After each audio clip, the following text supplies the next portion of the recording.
ഖുർആൻ ശരീഫ് നിത്യവും ഓതേണ്ടതാ, ഖബറിൽ ജവാബിനേറ്റവും ഉതകുന്നതാ എന്ന ഷഖീഖുൽ ബൽഖി താൻ പറയുന്നത്. റൗദുൽ റയാഹീൻ വിശദമായി കുറിക്കുന്നത്, കണ്ടാൽ ഭയം തോന്നുന്ന രൂപം ഉള്ളതാ, അതുകൊണ്ട് മുൻകർ എന്ന നാമം വന്നതാ. മുൻപരിചയം മയ്യിത്തിനില്ല, അത് വ്യക്തമാ, അതിനാൽ നക്കീർ എന്നുള്ള പേരും ബന്ധമാ. ഇതുപോലെ ഹാശിയത്തുൽ ഹരീദയിൽ വന്നതാ, 68 വിശദമായി വിവരിച്ചതാ.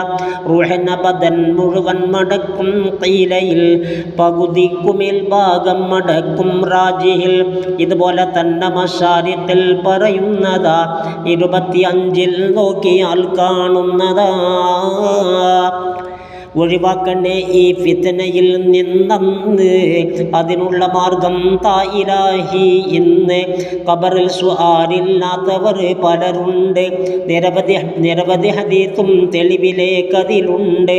ശുഹദാക്കളായാൽ ചോദ്യമേ ഇല്ലെന്ന് ബഹുഭൂരിപക്ഷം ഒത്തു സമ്മതിക്കുന്നു. മരിച്ചെങ്കിലും എന്നും അവർ ഹയ്യാണ് എന്നുള്ള തത്വം തന്നിതിൽ തെളിവാണ്.